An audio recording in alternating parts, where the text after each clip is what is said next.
Sedih, orang di mana-mana teriak, adili maling. Ada yang teriak, hidup maling.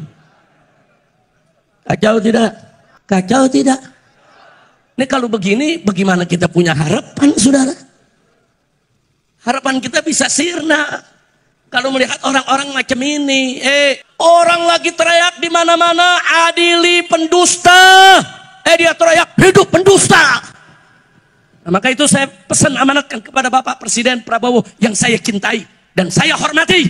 Tolong Pak, jangan bela Jokowi, jangan lindungi Jokowi, jangan jaga Jokowi, jangan. Biarkan kami akan menyeret dia ke pengadilan agar dia bertanggung jawab atas segala kejahatan yang dilakukannya, baik yang melanggar HAM maupun yang terkait korupsi, nepotisme, saudara, dan juga kolusi. Saya minta kepada Bapak Presiden, jangan lindungi penjahat, jangan jaga penipu, jangan jaga dan pelihara orang yang melanggar HAM, jangan piara koruptor. Betul? Stop, Presiden, jangan melindungi lagi Jokowi. Betul? Cukuplah terakhir kemarin mengatakan hidup Jokowi, cukup itu saja Pak. Jangan dilanjutkan, jangan diteruskan. Hormatilah mereka yang berjasa, hormatilah mereka yang telah berbuat baik. Miko dhuwur mendem jero, itu tradisi kita, itu adat kita. Cari kebaikan, bukan kejelekan. Apakah mereka punya kekurangan? Punya kekurangan. Apakah mereka punya kesalahan? Punya kesalahan. Kita harus mau diawasi, kita harus mau dikoreksi, kita harus mau dikritik. Saudara-saudara, tapi kritiknya yang benar. Jangan kritik berdasarkan dendam. Kita berhasil karena kita didukung oleh Presiden ke-7. Hidup Jokowi!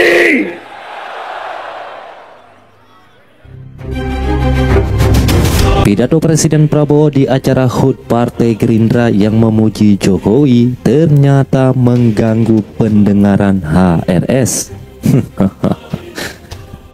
Hal itu Habib Rizik Syihab sampaikan di depan jamaahnya langsung. HRS bahkan pesimis dengan pemerintahan saat ini jika Prabowo terus-terusan bersama Jokowi. Merespon pernyataan HRS tersebut, pendukung Prabowo dan Jokowi justru sujud syukur karena Prabowo masih diberi jarak dengan HRS yang dinilai memecah belah umat. Meski beberapa waktu lalu Raffi Ahmad selaku utusan presiden mendatangi kediaman Habib Rizik. Sebagian mereka, saudara, sudah mati dari orang-orang yang bertanggung jawab di KM 50. Tinggal kita lihat saja nanti, ketemu di pengadilan akhirat, saudara. Mereka nggak bakal bebas begitu aja. Sebagian lagi, mereka masih hidup, bahkan ada yang terus diberikan jabatan, dinaikkan jabatannya, diberikan kedudukan. Dan saya sudah sampaikan protes ini kepada pemerintah, saudara. Saya sudah sampaikan, saudara, melalui orang-orang dekat Bapak Presiden. Kalau Bapak Presiden mau dihormati habaib, mau dihormati ulama, mau dihormati umat Islam, mau dibantu, mau didukung, mau dijaga, mau dibela, maka bersihkan kabinet merah putih dari orang-orang bermasalah. Saudara, sudah terkena korupsi, jangan diangkat masuk kabinet. Orang yang melanggar HAM, jangan dimasukkan dalam kabinet. Saudara, orang-orang yang bermasalah, yang terlibat pembunuhan, gak boleh dimasukkan dalam kabinet. Kita nggak diam, saudara. Saya terus pantau, saudara. Saya terus pantau, saudara. Nah, cuman kita sedih. Orang di mana-mana teriak, adili maling. Ada yang teriak, hidup maling. Kacau tidak? Kacau tidak? Orang lagi teriak, saudara, adili pengkhianat. Dia teriak, hidup pengkhianat. Kacau tidak? Kacau tidak? Orang lagi teriak di mana-mana, adili pendusta. Dia teriak, hidup pendusta. Kacau tidak? Ini kalau begini, bagaimana kita punya harapan, saudara? Harapan kita bisa sirna kalau melihat orang-orang macam ini. Yang namanya pendusta, penipu, pembohong, koruptor, diktator, saudara, Begitu juga terlibat dalam pembunuhan. Saudara, nggak sampai di situ, penjahat, pengkhianat, haram untuk kita dukung dan lindungi mereka. Betul? Jadi kalau kita katakan hidup maling, berarti kita dukung maling. Kalau hidup pengkhianat, berarti kita dukung pengkhianat, saudara. Kalau maling, penipu, pembohong, pengkhianat bukan hidup, adili. Adili, hukum mereka. Betul? Takbir. Sallu ala nabi. Makanya saya galeng-galeng kepala, saudara, ini apa maksudnya? Kok pakai hidup maling, hidup pengkhianat, hidup penjahat? Masya Allah, udah paham semua ya? Terang tuh terang. Sadayana parantos ngartos. Ngartos. Nyaho, nyaho. Saha, nyaho. Betul. Udah nggak usah disebut ya. Maka itu akan kita tuntut. Saya himbau kepada seluruh umat Islam. Seluruh bangsa Indonesia dimanapun Anda berada. Di seluruh tanah air. Kalau rakyat sudah teriak adili Jokowi. Terus ada yang teriak hidup Jokowi. Saudara, maka sekarang saya ajak semua umat Islam. Bikin pamflet, bikin stiker, bikin spanduk, tulis di tembok-tembok, di mana saja. Adili Jokowi. Setuju tidak? Takbir. Kalau di mana-mana tulis itu, saya yang tanggung jawab, saudara. Saya tanggung jawab dunia akhirat. Karena memang Jokowi harus diadili, saudara. Nah, maka itu saya pesan amanatkan kepada Bapak Presiden Prabowo yang saya cintai dan saya hormati. Tolong Pak, jangan bela Jokowi, jangan lindungi Jokowi, jangan jaga Jokowi, jangan. Biarkan kami akan menyeret dia ke pengadilan agar dia bertanggung jawab atas segala kejahatan yang dilakukannya, baik yang melanggar HAM maupun yang terkait korupsi, nepotisme, saudara, dan juga kolusi. Saya minta kepada Bapak Presiden, jangan lindungi penjahat, jangan jaga penipu, jangan jaga dan pelihara orang yang melanggar HAM, jangan piara koruptor. Betul? Kalau Bapak Presiden bersama umat rakyat mengadili Jokowi, dukung tidak? Jawab yang kombat, dukung tidak? Dukung tidak? Kita tidak melawan Presiden Prabowo, tidak. Kita hormati, kita cinta, kita dukung, kita bela. Tapi kita memberikan nasihat, bagaimana kami bisa bela maksimal kalau Anda melindungi orang yang bermasalah, melindungi penipu, pendusta, pembohong, diktator, otoriter, saudara, pelanggar HAM, orang yang melakukan KKN, korupsi, kolusi, dan nepotisme. Itu semua dilakukan oleh Jokowi. Stop, Presiden, jangan melindungi lagi Jokowi. Betul? Cukuplah terakhir kemarin mengatakan hidup Jokowi, cukup itu saja Pak. Jangan dilanjutkan, jangan diteruskan. Kami masih menghormati Bapak. Maka itu saya mau ajak semua saudara umat Islam dimanapun Anda berada, khususnya para pengurus, aktivis, dan simpatisan Front Persaudaraan Islam FPI, dimanapun Anda berada, bikin stiker, bikin pamflet, bikin spanduk, bikin tulisan-tulisan di kaos-kaos, di sablon, di kaos, di baju, di mana saja, tulis adili Jokowi. Takbir. Setuju tidak? Sikap kebencian Habib Rizik ke Jokowi ternyata belum juga sembuh akibat kasus KM50 dan pembubaran FPI yang dinilai zulim. Padahal kalau kita mau ingat-ingat, pada saat itu yang bertanggung jawab di bidang hukum adalah Mahfud dan saat itu penguasa masih didominasi oleh PDIP. Tetapi seolah-olah dilimpahkan kepada Jokowi yang diyakini oleh masyarakat luas. Beliau ini adalah orang yang sederhana yang tak mungkin melakukan kekejian seperti yang dituduhkan oleh kelompok Habib Rizik. Jika Habib Rizik Syihab benar-benar mau bersikap adil, silakan tuntut pertanggungjawaban Mahfud MD dan para kader PDIP yang menjabat pada saat itu, bukan malah berkongsi dengan mereka seperti saat ini. Sebenarnya Kompolnas ini perlu nggak? Oh terserah Bapak kan yang buat Kompolnas ada ini. Iya, yang saya kan bukan gua. Ya, kalau dibubarkan kalau kapasitasnya cuma jadi juru bicara, iya, seperti itu ya tidak perlu ada Kompolnas. Ya silakan Pak. Nanti disimpulkan aja lah besok rapat. Oh iya, nanti kita simpulkan, terserah aja. Ya makanya kita panggil Bapak dalam rangka apakah Kompolnas diperlukan untuk melakukan pengawasan eksternal kepolisian.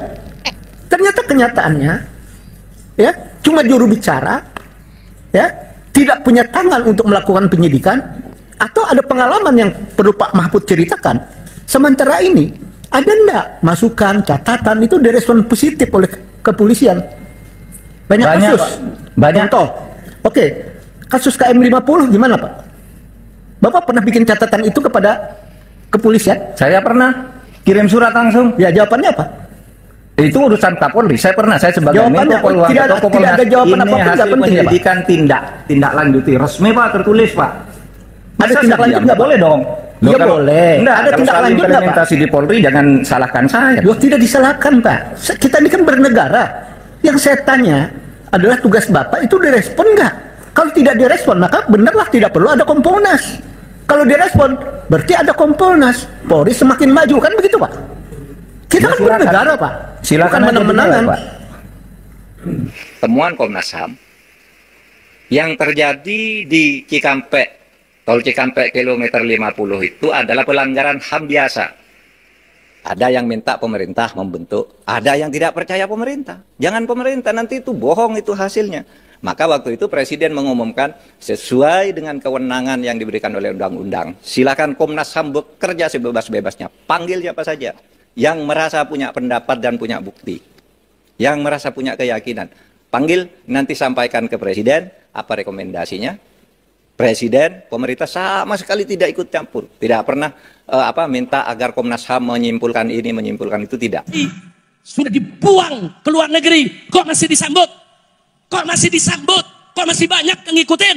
Mereka sakit hati, saudara. Itulah sebabnya kenapa selama 1 bulan kita diintelin, kita dimata-matai, kita dikejar-kejar, sampai kita datang ke Al-Ihya, mereka ikuti, saudara. Semua tempat mereka ikuti, dan puncaknya terjadilah KM50. Nah, jadi kalau kemudian ada yang nanya, Habib, siapa yang bertanggung jawab dengan KM50? Saya jawab, yang paling bertanggung jawab adalah Jokowi. Sekarang orang zolim lagi pada ribut. Alhamdulillah. Lagi main jorok-jorokan ke penjara. Alhamdulillah. Lagi main buka-bukaan borok, saudara. Alhamdulillah. Saya mau tanya, itu pertolongan siapa untuk kita? Siapa yang maha penolong? Siapa yang maha besar? Siapa yang maha perkasa? Takbir. Habib kok nggak ikutan? Ini orang lagi pada ribut kok Habib lagi diem aja, kan begitu? Jawab jangan. Jawab jangan. Kapan? Nanti aja di hall keempat. Masya Allah, ini kan baru hall ketiga nih, setahun lagi dah. Jawab jangan. Kapan? Sekarang juga. Mesti sekarang. Saya jawab, saudara, kalau serigala sama serigala lagi berantem, ente jangan misahin. Dicakar ente, betul? Betul. Buaya sama buaya lagi ribut, lu tonton aja. Betul? Setuju? Setuju? Nggak usah ikut-ikutan, sabodo ting. Biar dia pada berantem, betul? Kalau setan sama setan lagi ribut, kita gelar tikar, sediain kopi, pisang goreng, nonton. Lihat saudara kemarin, yang memfitnah Habaib, memfitnah ulama, mengkriminalisasi Habib, mengkriminalisasi ulama, menggerakkan buzzer, mencaci maki ulama, mencaci maki Habaib, menghina-hina ulama, menghina-hina Habaib. Sekarang di mana-mana dia dihina oleh rakyatnya. Di mana-mana dia dikaki maki, di mana-mana boroknya dibongkar habis-habisan. Betul? Betul? Itu pertolongan siapa buat ulama? Pertolongan siapa? Takbir. Ulama bongkar mereka nggak mampu, saudara. Ulama nggak punya data. Tapi Allah bongkar, saudara. Yang punya data sekarang pada teriak, saudara. Sekarang pada ngomong di mana-mana. Alhamdulillah. Setiap hari ada demo, saudara. Nguber-nguber, adilin, rasain. Alhamdulillah. Ya tinggal tunggu aja tanggal mainnya. Ini dikit lagi Ratu Bansos sama Raja Bansos perang nih. Amin. Main buka-bukaan borok. Lo bagaimana enggak? Bansos, saudara, ratusan triliun. Saudara, hanya sedikit yang sampai kepada masyarakat, sisanya kemana? Mereka makan, mereka korup, masuk perut mereka. Baik Raja Bansos maupun Ratu Bansos, sama-sama setan. Tuh, Abi kalau ngomong begitu dulu tuh. Tanya kayak Hero, Abi kalau ngomong setan. Saudara, saya pernah 2 kali ditangkap, dimasukkan ke penjara di Bekas, saudara, di bawah tanah.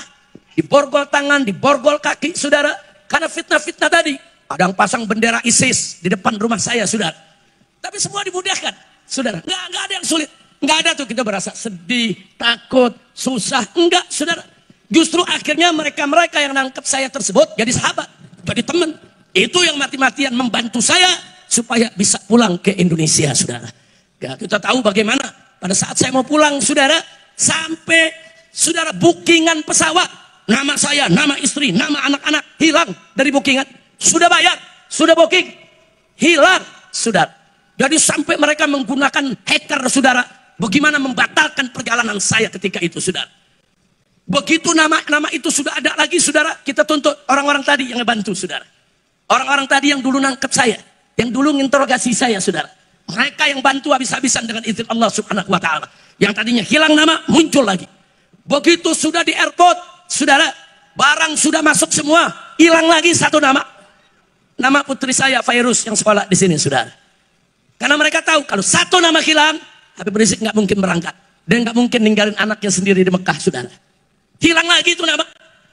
Saudara, di konter turun, saudara, orang-orang yang tadinya nangkep saya, mengganggu saya, intelijen Saudi turun. Mereka turun, mereka tidak mau tahu, mereka ke kantor. Nama anak ini harus masuk. Ada nama, nggak ada nama, Habib Rizik sekeluarga harus masuk ke pesawat. Mereka nggak berkutik, saudara. Dan di sini, saudara, ada seorang Menko yang sombong. Habib Rizik nggak mungkin bisa pulang. Nggak mungkin Habib Rizik bisa pulang. Sampai duta besar Indonesia yang ada di Riyadh di Saudi Arabia juga bikin pernyataan. Saya sudah lihat di imigrasi, namanya masih merah, nggak mungkin bisa keluar Saudi. Artinya kalau mereka ngotot, saudara, saya nggak bisa pulang, berarti selama ini mereka yang kerjai kita, saudara. Betul, betul. Begitu yakin Habib Rizik nggak bisa pulang, makanya dari sana saya juga teriak, demi Allah, saya akan berjuang untuk pulang tanpa bantuan pemerintah satu sen pun juga. Saya tidak butuh bantuan pemerintah, saya tidak butuh bantuan rezim yang zalim. Saya akan berjuang pulang dengan bantuan Allah. Takbir. Dan akhirnya kita bisa pulang, saudara. Pulang. Enggak, pemerintah Saudi enggak mengganggu lagi, saudara. Dan saya enggak sangka begitu turun di pelabuhan udara, saudara, ternyata ratusan ribu umat menyambut. Saya pikir nyambut cuma keluarga. Enggak, saya enggak pernah tahu disambut begitu, saudara. Terharu kita luar biasa, ratusan ribu umat Islam, saudara. Sampai hari itu hampir 200 penerbangan ke luar negeri stop